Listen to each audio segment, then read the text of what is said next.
precipitated one of the most drastic changes in my life, my entire life.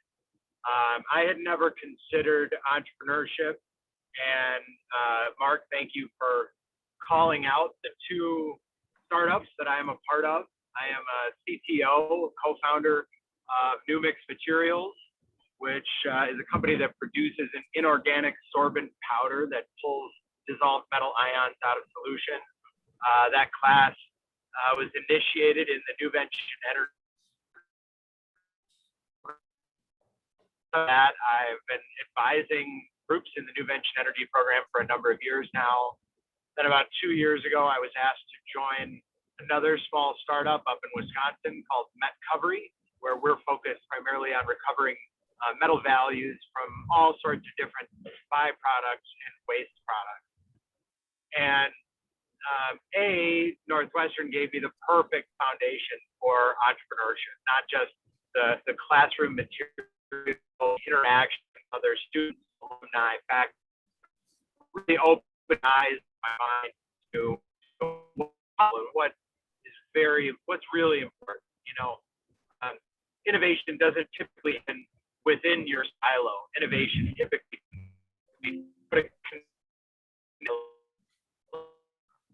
So Ian, I think you're breaking up. Your audio is breaking up, Ian.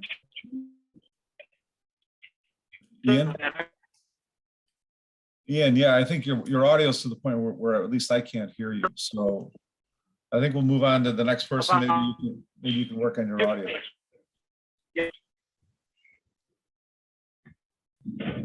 Yeah, your bandwidth says it's low, so we're going to move on if that's okay, Ian. Absolutely. Sorry about that. Okay, yeah, no problem, no problem. All right, from the IT space, I thought I would move to Sean. Sean McLeod is the Director of Manufacturing and Operations at Oracle and recent addition to the Industrial Advisory Board. Sean. Good morning, everybody. Thanks for having me. So I started my career with a mechanical engineering degree in the automotive supply chain, and moved back to the Midwest, started the Northwestern program. I was pretty early in my career. So I think I was barely over your experience limit to get in.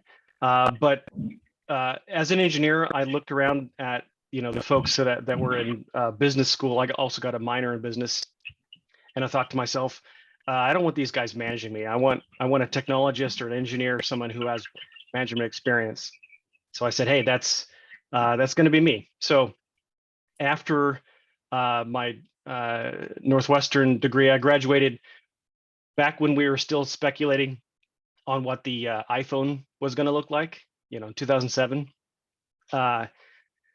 So that kind of propelled my career in a different direction into leadership. I moved back out to the West Coast where I had been living before. And the classes, they kind of broaden your mental horizon in terms of not only your area of specialty, but all the adjacent teams that you have to deal with and the company as a whole.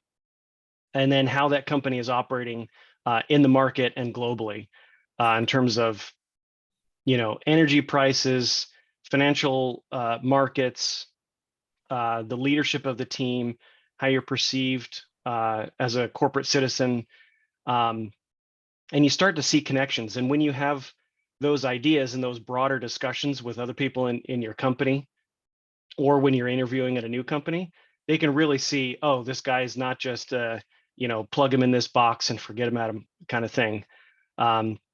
You can influence people more broadly in your company, whether it be, again, with finance, with leadership, with numerical methods, manufacturing and supply chain.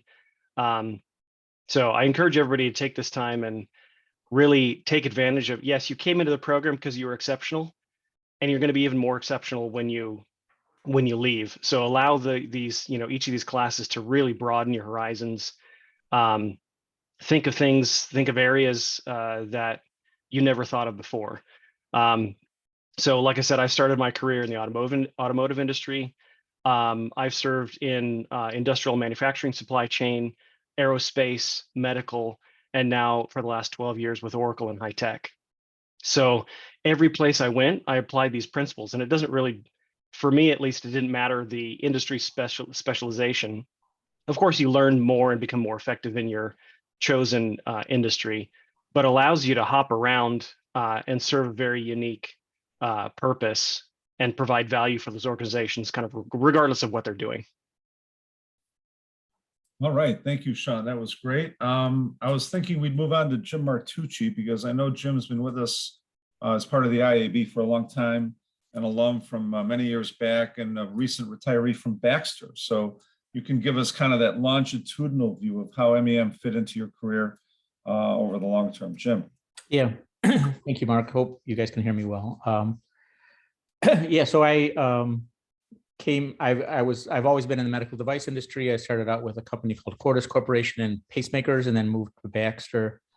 I had a bachelor's in electrical engineering and a master's in biomedical engineering, and was managing R&D groups within Baxter for a while, and then realized I needed to increase my skill sets, and this was in the early 2000s, and I finished my degree there in 2006, the MEM program. It was very helpful to me in terms of, as we've been talking, just broadening broadening the horizon in terms of the business skills, right? So we talk about what MEM brings there. I really appreciate the fact that all of my professors worked in technology companies and understood the nuances of managing technology versus, other areas. So I wasn't interested, for example, in consumer marketing, or I wanted to understand better how to manage technology.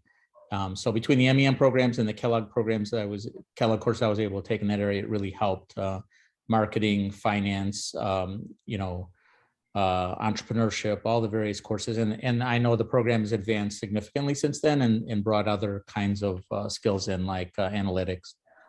I would say that when I finished the program, what happened is I was able to have this other set of skills now. And when they were sort of looking around the room for folks to help with building a central R&D group and performing technology due diligence, roadmaps, technology road mapping, they looked at me as a different person, because I had these, I had this background now, and I was able to also, from a practical standpoint, just work with the business teams. So, business team members were looking at, major acquisitions. We acquired Gambro for, $4 billion. I mean, we did a number of those things, and I was able to be part of those teams and part of the discussions. For example, when they were building the financial model for the deal, and talking about puts and takes and risks in the financial models. So just being able to liaise with them, and I didn't do the financial model, but I understood it. I gave them inputs, et cetera. So I think that this, just these are invaluable skills. The networking was invaluable, talking with professors about lessons learned, reading case studies. All these case studies were in technology areas. So for me, it was very beneficial. I mean, I can't overestimate the impact it had on my career over the last, 15 years. So anyway, that's pretty much it, Mark. All right, thank you, Jim. From I guess distant alum from many years back to maybe a much more recent, alum, Atindra Garagapati. Atindra, I know that you have taken on a lot of different roles. You're at Purple Arch Ventures. You're also at Ernst & Young. So take it away. Yeah, thank you. So hi, everybody. My name is Atindra. I graduated just in December, actually. And similar to what has been said before. So my background, I was a chemical engineer way back in the day, and primarily working in the oil and gas industry. And even with that, really just, I was a nighttime controls engineer for probably about 7 years, just, creating control points for the oil fields at BP. And it was kind of a job where it was just, it was kind of getting pigeonholed, similar to what Ian said, to the point where you got so specific in your training in Delta V or any other software that you use that it kind of doesn't spread out very well. So I was actually lucky that I had a project where I was working in a sustainability focused project, which kind of got me interested more into the sustainability ESG type atmosphere, which got me thinking, how could I pivot myself out of the oil and gas industry and working in sustainability ESG? And it kind of landed me towards getting to Northwestern and doing the MEM degree, taking classes focused like Nuvention Energy, and I took 2 separate sustainability electives as well that really helped myself go towards that sort of industry.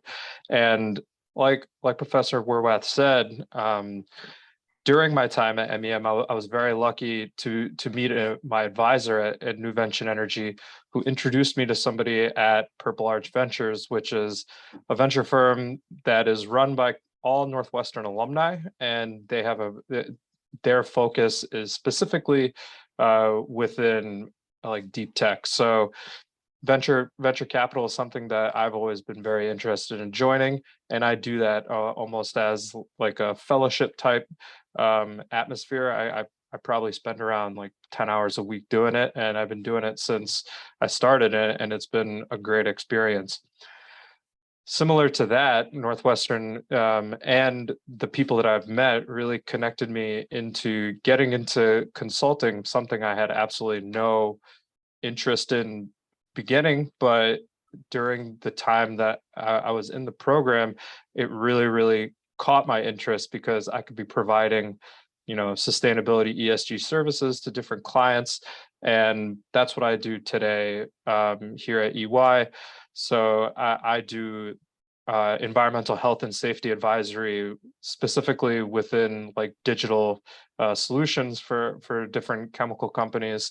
And it's been a fantastic experience so far. And of course, I can't thank enough the MEM program for shedding light on these sort of things, because without it, I still probably would have been a controls engineer. So yeah, it's a little bit about me. So That's a great story, Atindra. I guess I didn't really fully understand it until just now. So that was great. I guess I fully also understand how people can easily get pigeonholed as engineers. I know myself, I got pigeonholed as a robotics engineer, and MEM liberated me from that pigeonhole. I've also seen comrades who never got out of their pigeonhole, got stuck in it for 10, 15, 16 years, and then realized that there's one day a knock on the door, and the knock on the door says, the pigeonhole is obsolete. Your services are no longer required. Thank you very much. And so it's really up to each of us, not our companies, but up to each of us to break out of our own pigeonhole and to build a career that's sustainable over a long period of time. Neha, we're going to go to somebody who's basically interning at Caterpillar. Neha, I know you're still a student, but take it away. Tell us your story. Yeah, for sure. Thanks, Mark. So I joined this program last fall. Before joining, I had 5 years of experience, mostly in tech. So I worked as a software developer for around 3 years. And then I got this really exciting opportunity with a startup, which was a very high growth startup, due to which I learned a lot. I changed a lot of roles, got leadership roles within the startup. Did a lot of work there. Actually, before joining the startup, I planned to come to this program, but due to COVID, couldn't join that year, and then got the startup opportunity, which also turned out great. And after that, I came to this program. Before coming to this program, I had that 1 year because of COVID. While working with the startup, I was sure of what are the things that I would want to do while in the program. I would say that gave me a lot of time to focus on that. Do I really want to go? What is going to happen? And I was dead sure before coming that I really want to take this program. I had a lot of connects with Mark before coming to this program, and I told him about, hey, I have done this oil and energy thing. So I was a software developer with an oil and energy client back at Publicis. And so I told him about that. And then he was like, okay, let me introduce you to this project, which is doing clean tech, which was blockchains. I would say blockchains was exciting at the start when the project I started, but that has given me so many opportunities. Whenever an employer is seeing my resume, the employer goes, I would want to talk more about this blockchains experience. So starting from there, I joined the project in July before even coming to the program, had that good experience, added to my resume, had a lot of employers got getting interested in that sort of experience. Then later on, and during this time, I was connecting with networking with a lot of people. And that networking was not to get a job, but genuinely build a relationship, because it's not about that your first job, it's about all the next jobs and everything, your network that's going to help. So it was not about getting that job that, okay, hey, can you give me a referral? It was more about, I want to do this, how did you do that? And things like that. That's how I built my network. And so after the blockchains project ended, this alum whom I had connected in July, he had posted a job in December. I had connected with him well back before, just in general, like, okay, which courses and things like that. So in December, I reached out, hey, now you have posted this job that I'm really interested in. Would you go ahead, and take in my resume and things like that? And he's like, yeah, I know you, and things like that. And that's how I got my second internship at Peer Chefs, which was, again, it's a startup, exciting hospitality tech startup. Again, added really good value to my resume. People looking at this, now this startup I worked with, I did data management, data analysis, giving insights and things like that, data visualization, which is a nice skill to have these days, how you can utilize that information. And I worked directly with the founder, so that added a lot of value, I would say.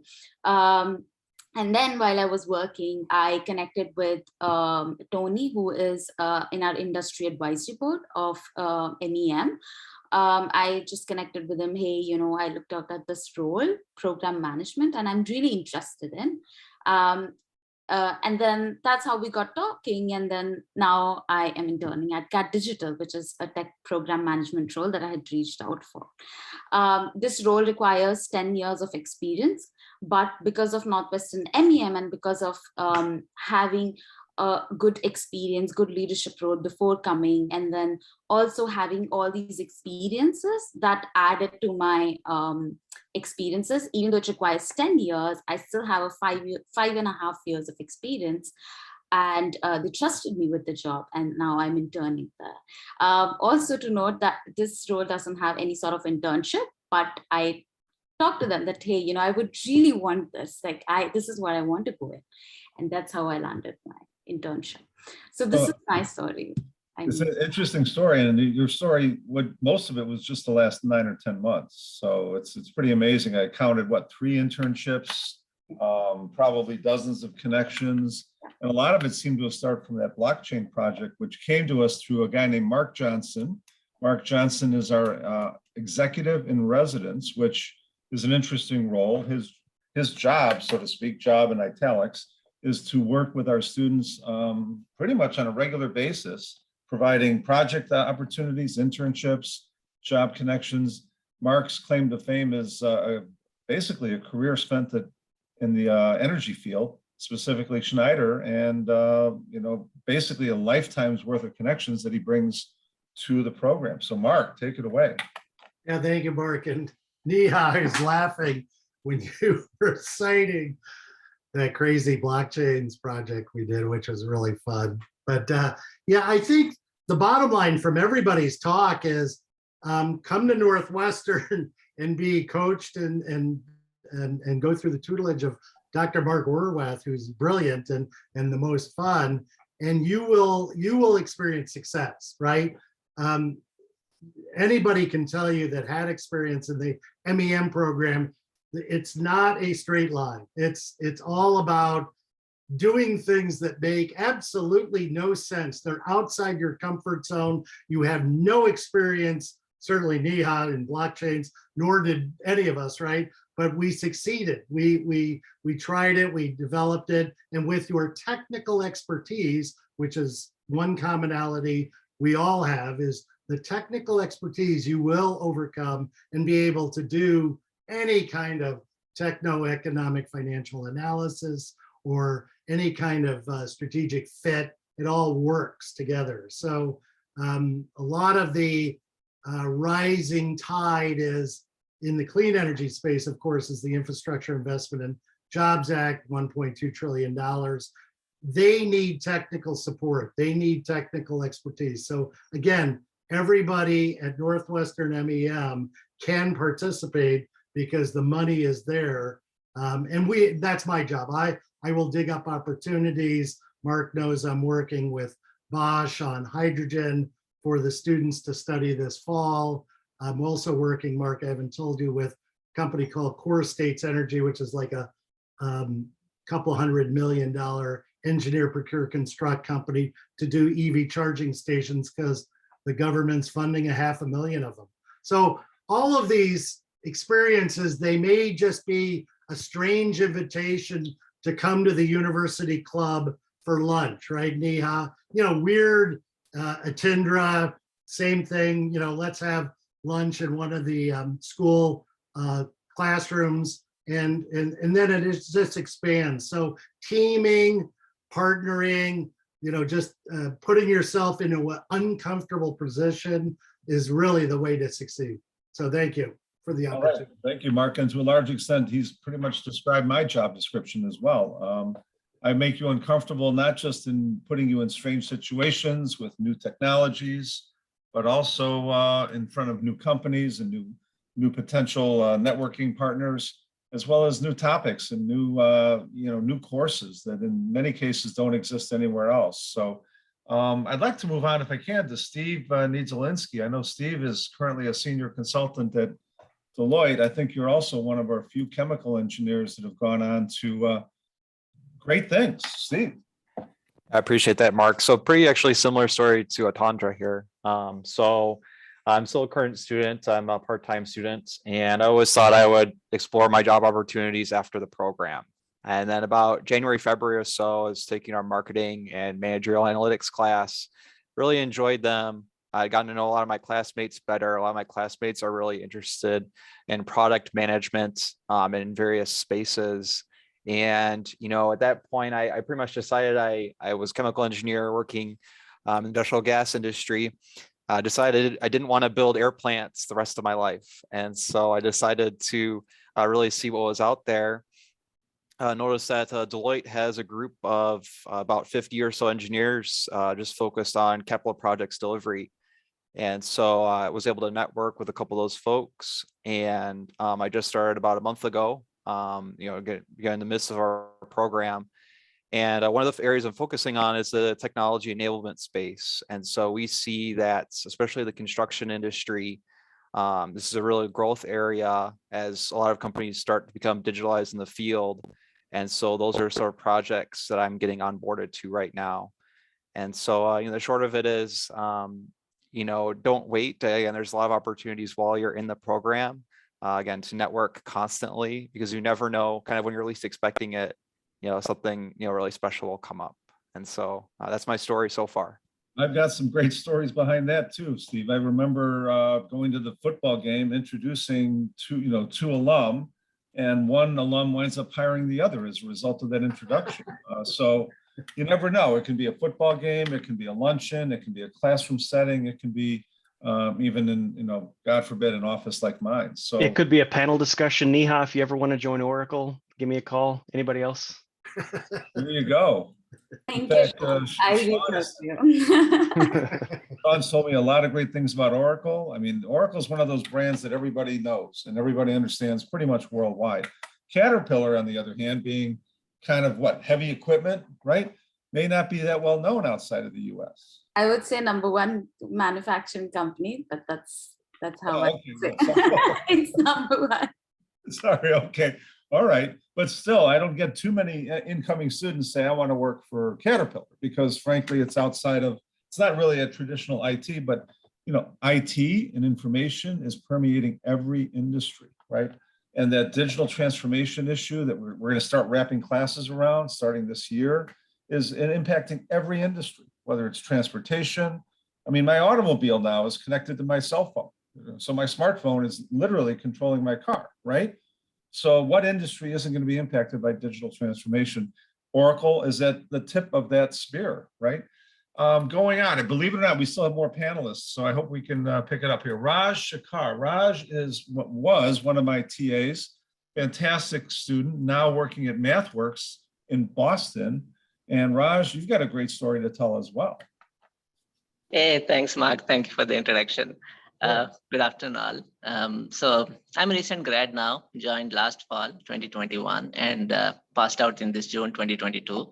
To give me my background, I am a mechatronics engineer, basically, and having 10 plus years experience in automotive background, core technical.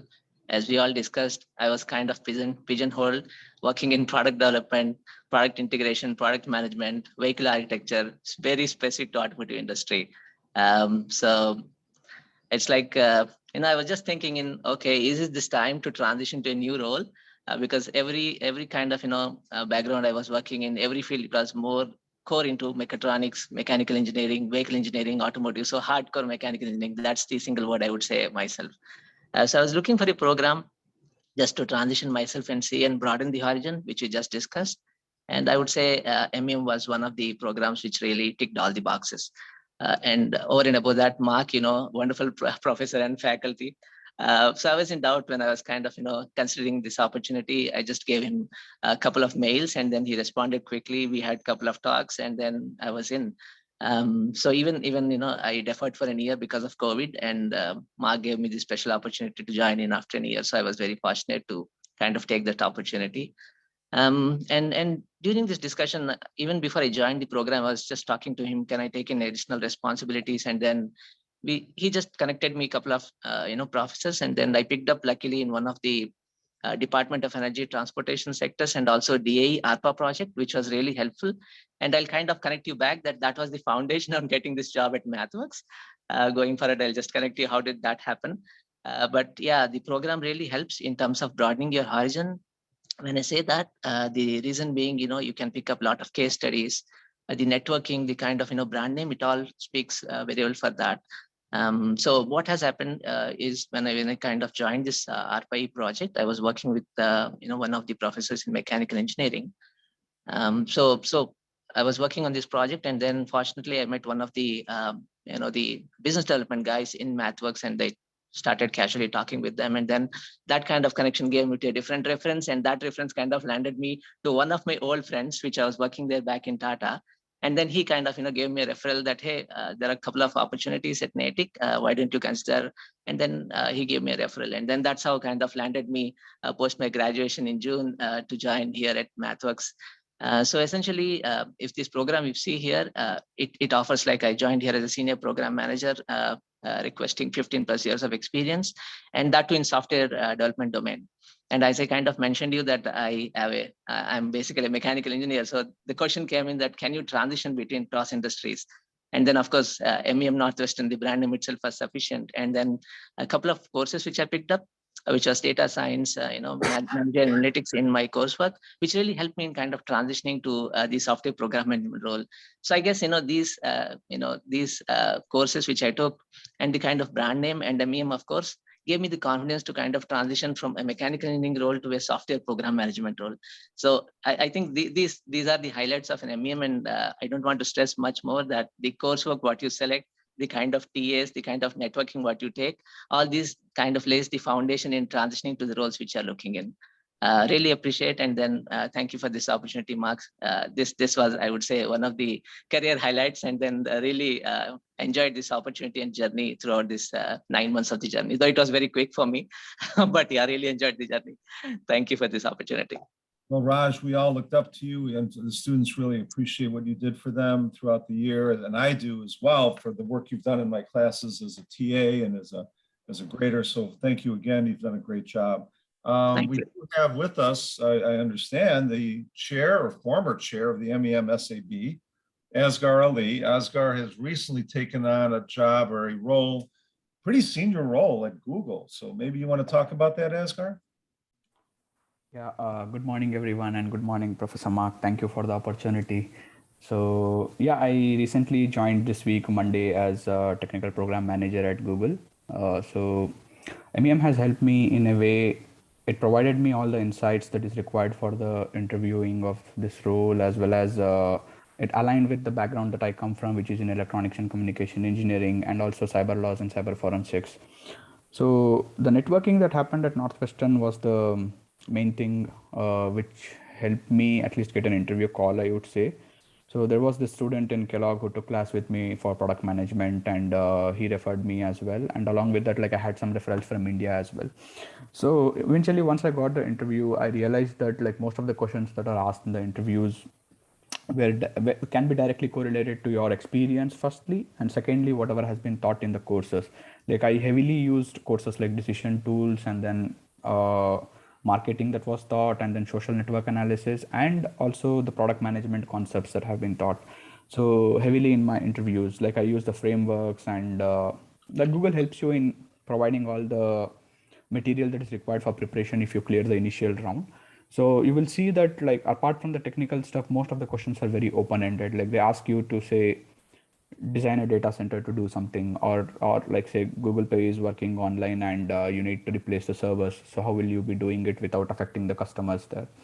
So this type of questions can be answered like they don't have a correct or a specific answer that they're expecting for, but what they're expecting is for the approach that you would be adopting, and that is exactly what MEM teaches you. It provides you with all the tools and all the related frameworks that you would be using regularly, no matter what roles you apply for, whether it is Google TPM or whether it is product manager or whether it is in a say altogether a different industry which is not a tech industry. So the frameworks are very important is what I would say.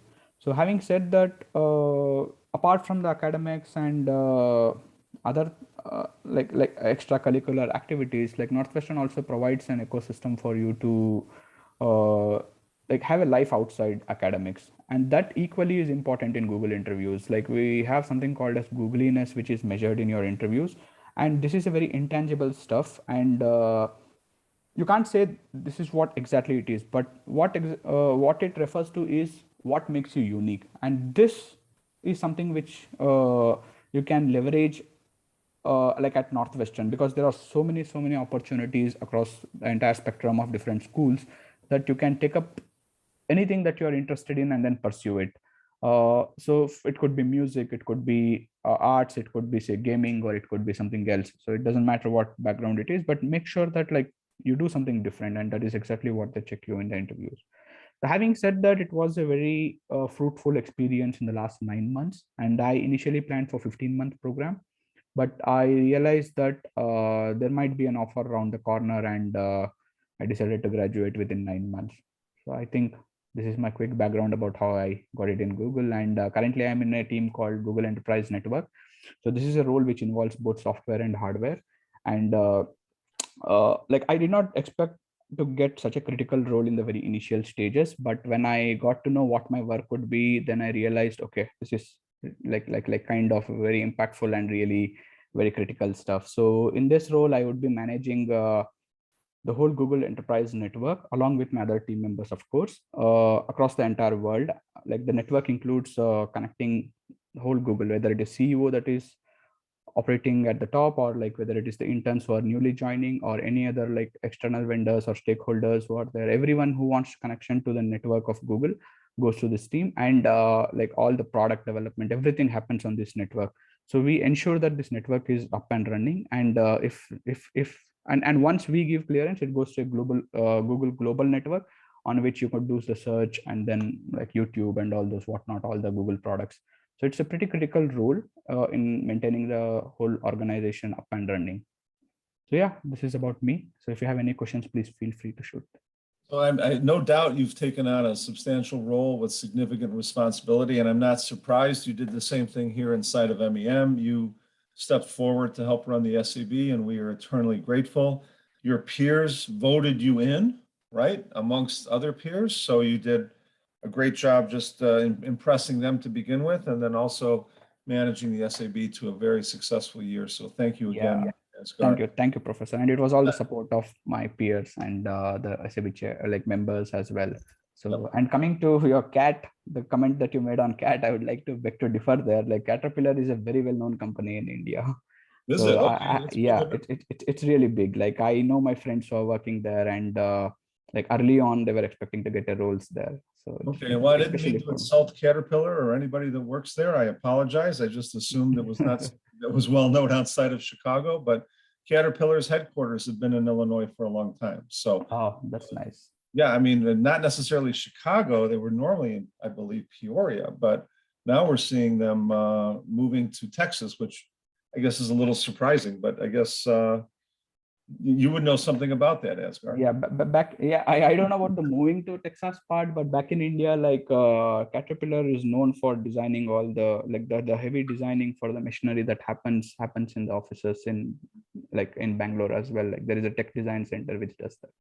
Got it. Yeah, it's Mark, I think interesting it's concept. favorable taxes. Oracle just moved their headquarters last year to Austin.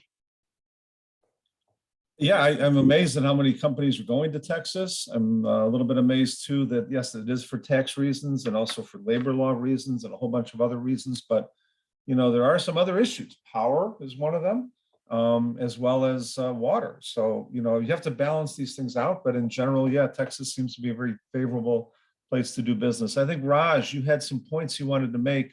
I know we're limited on time. We're going to try to finish by 11. I do want to get time for Q&A, but before we do, Raj, you had some points you wanted to make? I think you're muted. Yeah, Professor. I mean, I just had a couple of points which I wanted for the new students. Maybe I can share it across, but I'll quickly read through them as well. And then maybe it'll help for them. So essentially I would say 9 points. I'll quickly read through them and then we can connect and any students who have any doubt, they can correct me back.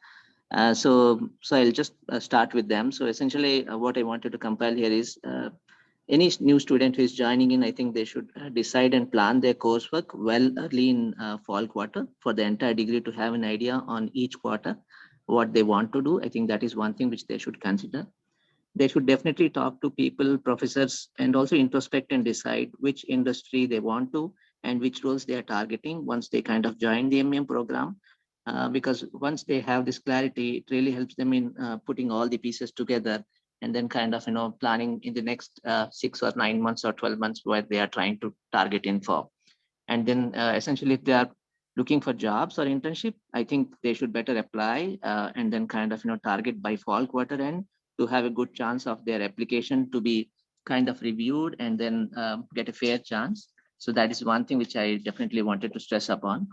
And then there are some basics which I think they should definitely come up and clean up their resume, keep them ready by fall quarter, because resume is the basic fundamental thing. Apart from that, the LinkedIn page, they should definitely update with all their certifications, and they should definitely take the support of the MEM staff, MEM resources, Northwestern resources to kind of do those things.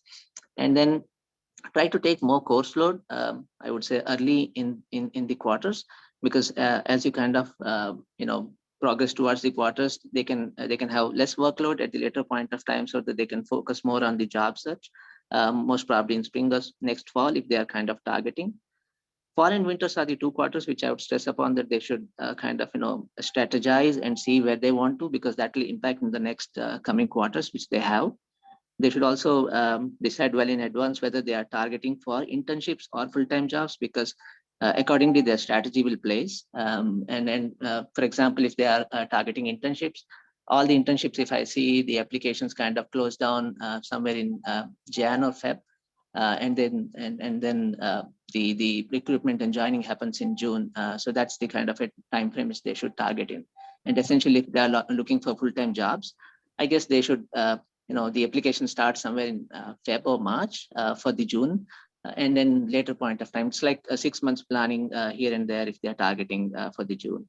And then, and the last point is definitely seek out, reach out to different staff, alumni, and faculty, because they are approachable. And then definitely these things should keep in mind. And then they should pick up extra volunteering activities, have fun, pick up stuff, and then build their network. I think these are few fundamental aspects I think I would stress upon as a recent alum.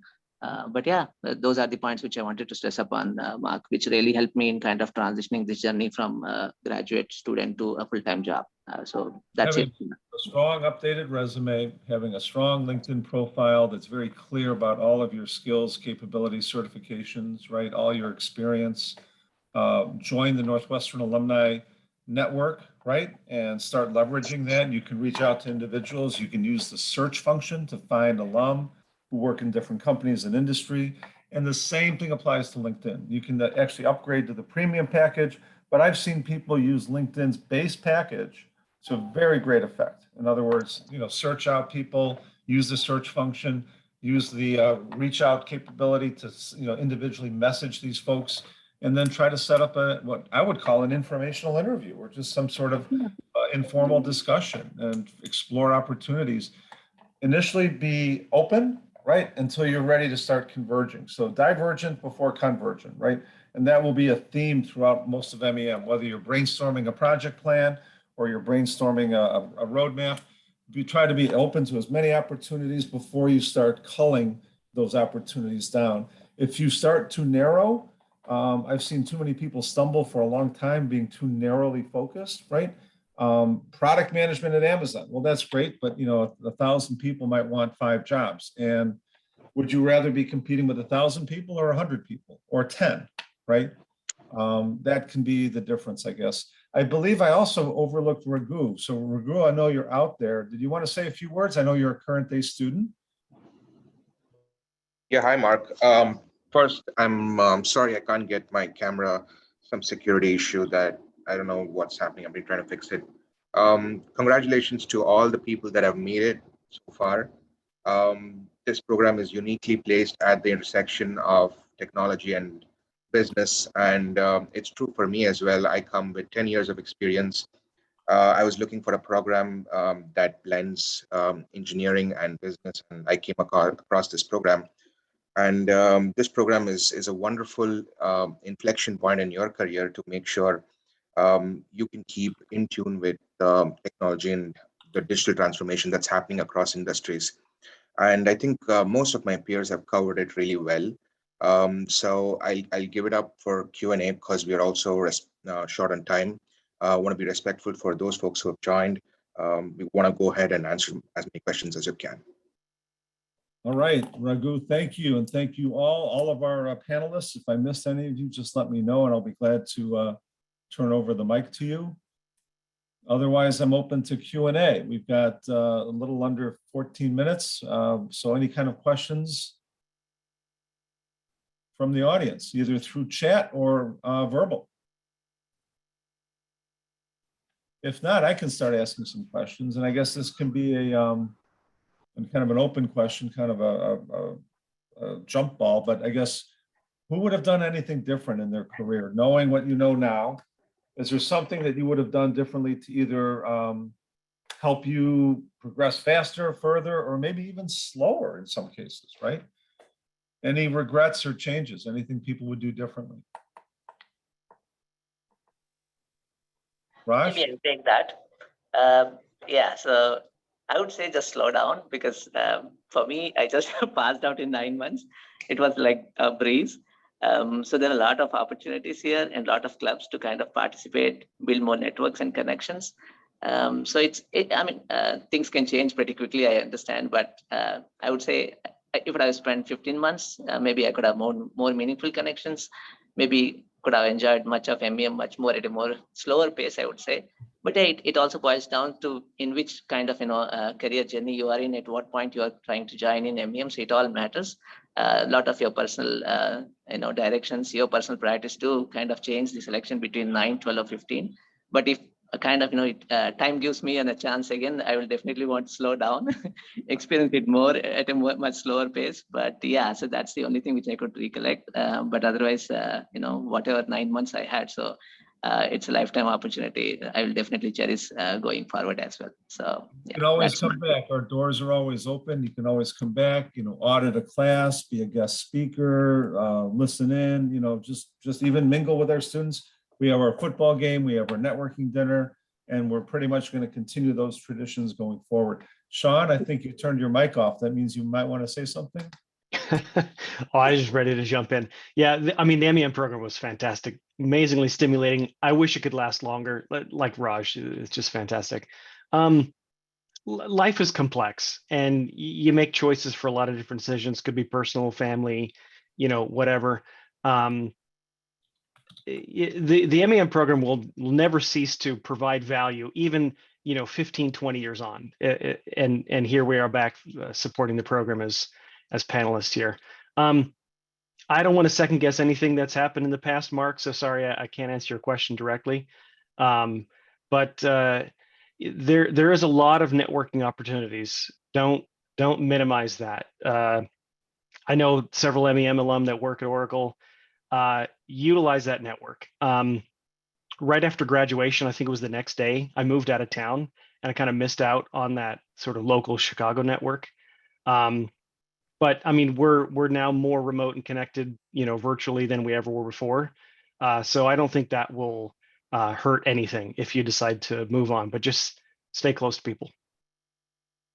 That's great. I think, reflecting on my own career, I do feel that I went through MEM without paying very close attention to either the content of the courses or the people sitting next to me. I was very much distracted by the job I had at the time, the fact that I was trying to progress in that job. I was moving 100 miles a minute without paying much attention to, I guess, the softer or the better qualities of life. And I like Raj, I guess I would echo what he was saying, that, if I had to do it over again, I would try to savor the moment a little bit more. I would try to really talk to the professors more. I would spend more time with the people sitting next to me and getting to know them. Establishing that network that you create here in MEM or any master's program for that matter is something you can carry with you for the rest of your life. And I think it's going to be something you can cherish for the rest of your life. Sonali, I think you just joined us, so welcome. Did you want to, I know you're a current day student, is there anything you wanted to say? I know you just recently got a new job, right? I was in a call, Professor, so I was just late. I'm so sorry. Yeah. Welcome. So did you want to talk about your new position that you got? Or I know isn't it with Microsoft or? It's not officially confirmed, so yeah, so I don't want to, yeah. Okay, sorry, okay. All right, so is there anything you want to say at all? I mean, welcome to everybody who have come to MEM, and for me, MEM was something which has changed my life. I was in India and it's got me here, and the reason why I'm here is also because of Professor Mark. He was the one who took the interview, he was the one who approved it, and that's why I'm here. So, and I think it's very beautiful. This course is very nice, and more than what the course is there to offer, always go beyond it and try to get as much as you can from the course. You should learn and see what are the opportunities available, and there's a lot of opportunities. And Professor Mark goes above and beyond to help every student here. And that's so nice about this course. And I'm very grateful because even the independent study, he is always there to help his students. And that's the best part of this course. I really like it. Yeah. Okay, well, thank you, Sonali. It was great to hear from you. Plamen, I think you just joined as well. Plamen is an alum of MEM.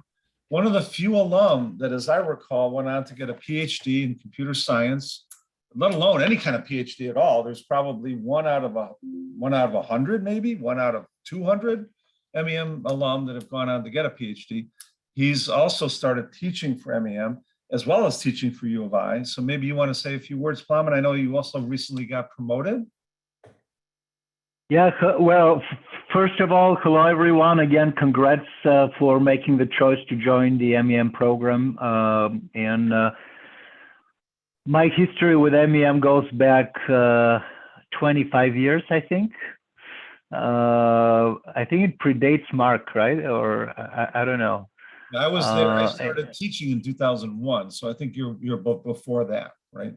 I was before that, and but I actually started the MEM program, changed jobs, had to drop for a while, and then I restarted back. And officially, my graduation date is 2007 from the MEM program, and it's an amazing program because you are really surrounded by people that have quantitative and analytical kind of incline to their how they approach things, but they're also curious to learn the business side of the equation, and that gives a very unique perspective that's hard to find in different places. And in terms of impact, of course, it's incredible. The impact is incredible because you very quickly can go and engage with management, senior, middle, first line at different levels. You already have the background. You know what is interesting in the business context. You know how to talk about accounting. You know how to talk about marketing, how to talk about finance, which are things that usually are missing in the engineers and in the technical person's background. So a little bit about myself. I'm a computer scientist, Mark said, currently a CTO for a startup company called Hydrogen Health in digital health. And before was involved with many large corporations, including Sun Microsystem before Oracle acquired it. Yeah. So if you have any questions, feel free to reach out. Glad to interact with students, guide them, and usually Mark pulls me in now and then to be a guest speaker. So I'm more than glad to do that and interact with you. That's great. Thank you, Plowman. I know Asghar has a question, but I was going to say before we go to Asghar, I thought you spent some time at Motorola as well, right? Of course, everyone here spent some time at Motorola. That was 1993, 94, 95. So we're talking like 30 years ago, roughly, when we were launching IDEN, like a startup, a very new product within Motorola, connecting voice and two-way chat. Then also got involved building Iridium, which was still satellite network. So it's involved engineering part of that. So yes, Motorola has deep roots with the MEM program, and with Chicago, a lot of people, a lot of startups, a lot of companies can trace some connection to Motorola here. Yeah, and in its day, Motorola was kind of the Google of the technology world. I think IDEN was something that I was on the senior leadership team of, working for Dan Coombs. I was the head of the program management office inside product development. So I'm sure we have a lot of stories we can share, Plowman, about those quote unquote good old days, right? Asghar, I think Asghar had a statement or question. I'm not sure which. Yeah, just a comment, Professor. So yeah, coming back to like the courses that the students would be taking, like I would like to add that make sure you learn as much as possible, because Northwestern MEM, unlike other schools, is very fast paced. And having said that, like the quarter system usually gets over within 3 or 4 months at max. So with this fact, as everyone emphasized in the past discussion here, the courses that you read would be highly relevant to interact with the senior management, or no matter what type of companies you go into or what you intend to do. So make sure, if possible, you write down some brief notes about the topics that you are interested in and keep it for long, like even after your graduation. This is some comment which I would like to make, because the tools and frameworks, as I mentioned earlier, are something which will be relevant no matter, like even after 1 decade or 2 decades, whatever it is. So of course you can add some new developments that happen for them, but having said that, the foundation itself is laid in the program. So don't just focus on like getting like done with the course or moving on to the next course. So just make sure as you can grab as much as possible from each of the course. So the professors are really excellent and the opportunities are really excellent, but the time is limited. So make sure you get the maximum out of it. So this is one comment which I would like to make, because the concepts, when they are stronger, it shows up in your conversations, it shows up in your interview, it shows up in your works that you would be doing. So this is some important aspect I felt which needs to be emphasized. All right, let me take the last few minutes, unless Raj, you had something you wanted to say? I just wanted to add up, Professor, make a cheat sheet of all the fundamentals and then the frameworks, what you have. So that really kind of, gives you a leverage and a pathway to use it as a cross-reference over next 10 years, 20 years. I mean, whenever you are in the industry. So that really helps. So definitely I reckon with what Asghar just said. That really helps. And keep notes of who you meet and what their backgrounds are and where they work. And if you can, connect with them through LinkedIn. That way, even if you lose your piece of paper, you can always have that connection to them on LinkedIn. I will take the last few minutes to basically give a little bit of time to Miriam Williams. Miriam is one of our program assistants who has set up a very nice system for us on Canvas so that a lot of these, I guess, career pursuit activities, whether it's updating your resume, updating LinkedIn, connecting to the Northwestern Alumni Network. All of these steps are laid out step by step with due dates. So Miriam, did you want to say a few words? Sure. So this is just a quick reminder that the pre-orientation module is due tomorrow. So if you haven't really dived deep into the Canvas yet, that just includes some materials we need to collect from you in advance of the fall quarter and in advance of orientation. And if you haven't taken a look yet at all of those resources that Mark kind of briefly mentioned, they are extremely useful, especially in advance of getting started or even arriving, just to orient yourselves to what Northwestern and OPE and MEM has to offer in terms of student support. So definitely take a look at that and remember the deadline for the end of tomorrow as far as the pre-orientation module goes. And one thing we're doing this year we've never done before is connecting up with a school in Mexico called Tec de Monterrey. And what we're going to have is 402, which is our engineering management gateway course, where we do simulations of business and you're operating a business as a team. These teams are going to be blended. So the evening section will be a section that's connected to Tec de Monterrey. So students from Tech will be involved with MEM students in these teams, making decisions on how to run your business. And so we have limited seats. We have about 1/3 of the seats allocated to the evening section, 2/3 to the afternoon section. The afternoon section of 402 will be more traditional, but the evening section will be specifically connected to the Tec de Monterrey folks. Again, these are MEM students out of a premier Mexican university with an intent to help globalize your experience here with Northwestern. So for the folks that are dialed in, I guess I'd like to get a quick show of hands. Who would show some interest in taking that evening section? I hope people are actually, I see at least 1, 2, okay, I'm trying to count 3. All right, I'm seeing at least, whoa, the hands keep going. Whoa, that's good. So I hope this is, in fact, I got a thumbs up with a hands up. So that's, I guess, like 2 votes. So I see at least a half a dozen hands that are up, which is a good sign. Reminding you that, we are creating opportunities for you. It's really up to you to step up and say, yes, I want to take advantage of this. The more you do that, I think the panelists will agree, the more you will get out of MEM and your degree. So the hands keep going up. I'm now seeing over 10. So that's a very good sign. I know the folks from Mexico are very encouraged as well. They all speak English. They're also trying to create an experience for our students over the winter break. So that's our big news slash surprise, if you will, that we're still working on. But what that means is you'll have a chance to maybe spend a week at Tec de Monterrey's Guadalajara campus.